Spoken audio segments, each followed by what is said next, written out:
Welcome to Noah Hideout, where we explore the 7 universal laws for all humanity. And now, here's your host, More Azaria Gilbert Menyoza. Welcome back sa ato ang programa. Kinihapon ang The Noah Hyde Hour, exploring the 7 universal laws for humanity. Padayon ta sa itong isgutan bahin sa Torah and More.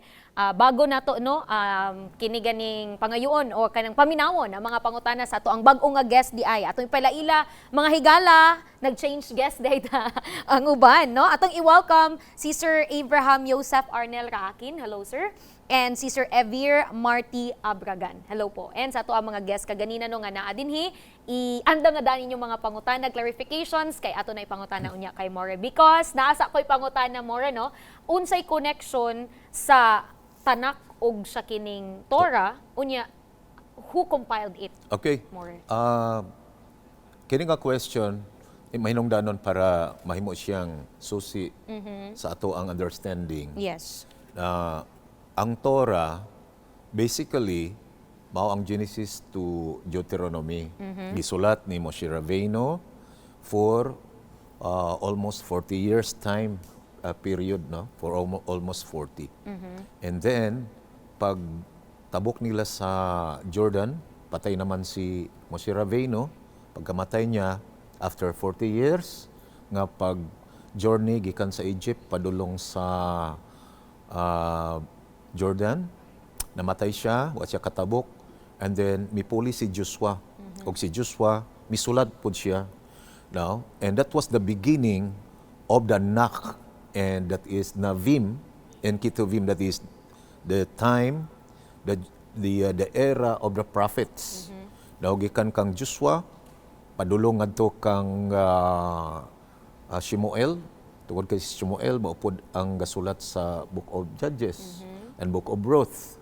No? So, ang mga propeta, gikan kang Joshua, padulong ngadto kay Malakay, tungod kay si Karaya o si Malakay, sila ang last prophets. Mikabat siya og mga more or less 940 years, almost 1,000. Yes. No, almost 1,000 years. And although gitawag sila og na prophets, Navim, and Ketubim, yet it's still a part of the Torah. The writings are also called Torah. Why? Because when they teach, when they prophesied, they always remind the people to the Torah. Now, get back to the Torah. Get back to the Torah. In fact, ang conclusion sa Book of Malachi, chapter 3, verse 22, in the Art Scroll English Tanakh, Stone Edition, which is in common Christian Bible is Malachi 4, verse 3, it says that, "Remember the Torah of Moshe, my servant, which I commanded him in Horeb for all Israel, its decrees and its statutes." So we can find he is the concluding prophet. Now, sa period na almost 1,000 years. And yet, nag-appoint siya nga, hinumdumin ninyo ang Torah, nga reveal ngadto kay Moshe. Now, so, si Karaya and si Malki, sila mao ang katapusang mga propeta na nga mao'y nagsulat sa entire scripture nga gitawag na siya og Tanakh. Now, tungod kay ang kinatibuk ang kasulatan, kini siya, gitawag na siya ang Tanakh sa kapanahonan nila ni Ezra in the year 350 to 400 BCE with the 120 men of great assembly. Nga gitawag sila Court of Ezra na ang mga members sa 120 gitawag sila og Mi'av, Eshrem, Anase, Knesset, Haggedolah. That is the 120 men of great assembly na ang majority nila prophets. O ang popular nga mga prophets, sila si Prophet Haggai, Prophet Sikaria, Malakay, Daniel, Shadrach, Meshach, Abednego, nga mao si Kananya, Azariah, and Misael. Now, and then sila si Nehemiah, sila si Zerubbabel, and Simon Hatchadek, convened by Ezra, sila ang mga tao nga mga popular nga mao ang nag-compile sa Tanakh nga ang scripture silyado na nga Genesis to Malakay ra jud ang kasulatan, wala na jud siya lain pa. And that's why wala na'y prophecy pag human ni Malakay, silyado na siya kay no more prophets na. No, wala na'y propeta nga gipadala siya Hashem. Ngano man tungod sa bargain sa 120 na ipahunong ang force of idolatry and then mihimo og bargain si Hashem na ipahunong idolatry pero ipahunong pod ang prophet. Mao na nga ipahunong ang prophet. Therefore, gisilyuhan na ang kasulatan. Now, og ang kasulatan Genesis to Malakay with 24 scrolls. 24 books. Nga equivalent siya sa Book of Isaiah sa 24 jewels sa mga babae nga gikasal.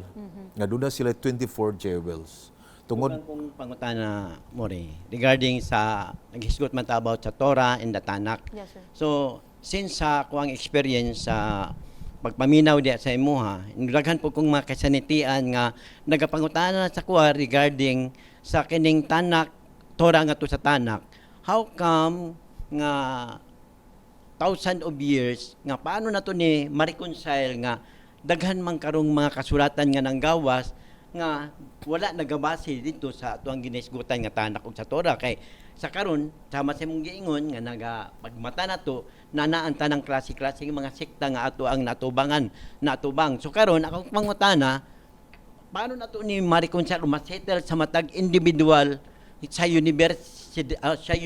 universal nga aspect kay kasi kita tanan nagapangandoy mangyud og kaluwasan. So nganong niabot ni inaning mga yugto nga naay niabot nga lain nga mga kasulatan?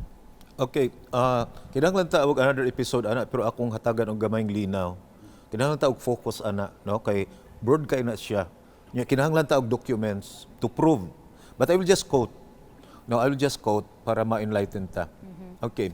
In the year 350 to 400 BCE, compiled na ang 24 books of the Tanakh, which is the Torah, Navim, and Ketuvim. In the time of Ezra, because Ezra was also a Kohen Hagadol or high priest, at the same time a secretary, and he was the head of the court now with 120 members.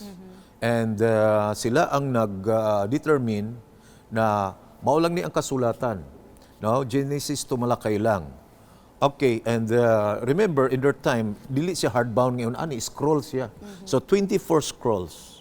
Now 24 scrolls. Now that was 400 BCE. So mao to kasulatan 24. Karon it so happen pag-abot sa Christianity adunay nahitabo. Nga naman tungod kay pagka 250 BCE, more or less, sa time ni Ptolemy, no? Bargain ang mga Jew nga na-slave sa iyang father sa Egypt nga buhian sila basta kay i-translate ang Torah into Greek.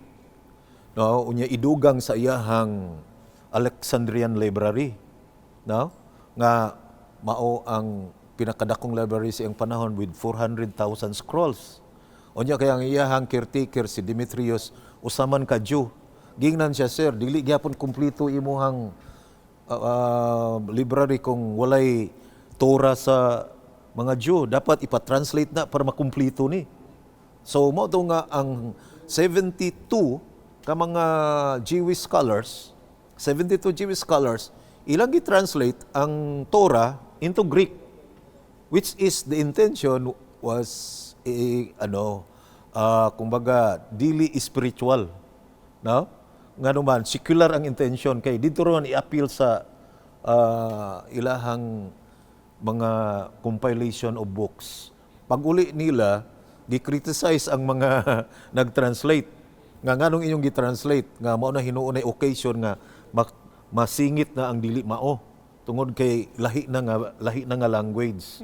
Mura na mog nagsimba og golden calf, mura na mog nagsimba og baka. Okay, and then gitawag to siya Greek Septuagint. Kaning lima lang, no? Kanilang siyang kaning kumas. Kaning lima lang mao ang na-translate nila Genesis to Deuteronomy. Now it so happened now sa 3rd century AD or Common Era, kini si Origen, si Hiskios o si Lucian, mga Greek scholar sila.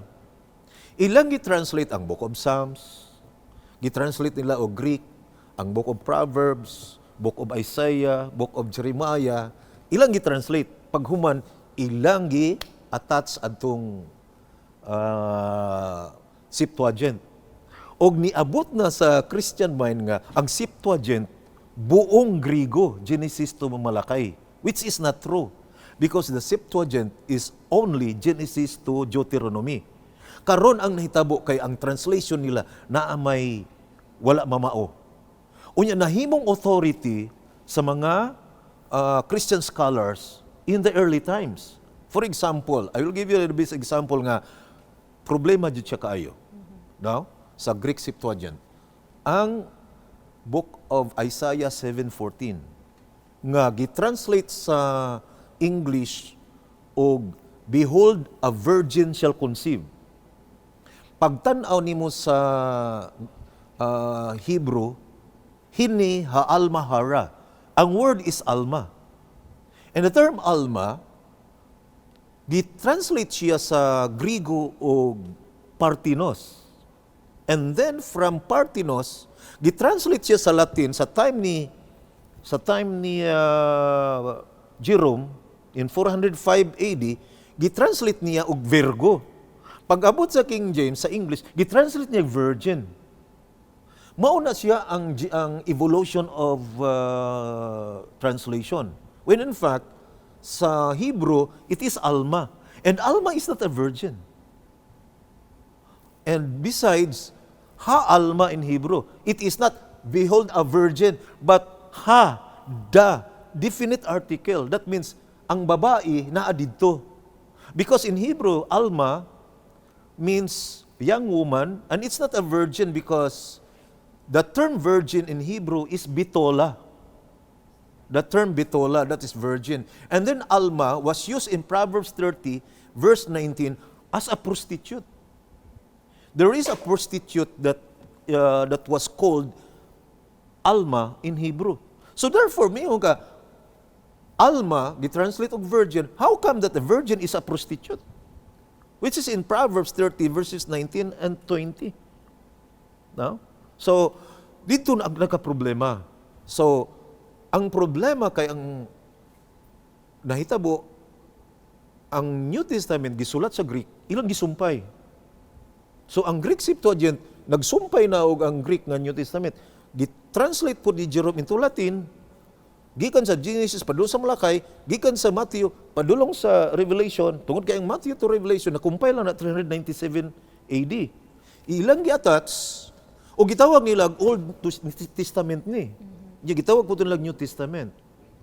Oh, ang mga Juwa kabalo. No? Wa sila labot sa nahitabo. Nganuman ang kasulatan nila Hebrew. Onya Genesis to Malakay lang yun ang ilang kasulatan. Ug mauna ang nakahimo dako kayong problema or dakong krimen sa kasulatan. Nganuman tungod kay mi kuyanap sa tibuok kalibutan ang translation and they don't mind that the original text is Hebrew. And that is the story. But then we'll have a special episode for that. Nganuman, minungdanon sa kayong episode. Minungdanon kaayo kay maabli atong mga mata. Nganong dagang mga tao nga naingon ani sila, na victimize sila. Nagani ko sa pangutan na regarding nga sumpay ana ba kay sa karon nga panahon na manggod nakapropesiya maguna dito sa New Testament nga na ay panamkon nga birhen nga babae. So gi-quote na nila from Isaiah 7:14. So which is dili ay mao kay unsa di ang virgin is alma. Pero unsa gid ang right nga proper nga translation nga dapat ibutang ana. Yes, More, no? But before nato tubagon ang pangutana ni Sir Arnel More, mo break una ta mga higala basin naapod mo'y mga insights din ha no napapasarap ang ating usapan din sa ato ang programa og standby lang kay mo balik pa ang The Noah Hyde Hour exploring the 7 universal laws for humanity. This program is made possible through the generous support of Apo ni Lola Durian Delicacies, sharing the true taste of Davao. Hot day? Cool down with ice cream that everyone loves. At Apo ni Lola, we've got creamy, tasty ice cream, perfect for kids and grown-ups too. From sweet durian flavor to other classic favorites, it's the perfect treat for family bonding, weekend fun, or just a little joy in your day. Visit us today. Visit us today and enjoy a scoop or two. Apo ni Lola Ice Cream. Happiness in every bite. Stay tuned for the next part of this journey. Until we meet again, shalom, and may blessings follow you always.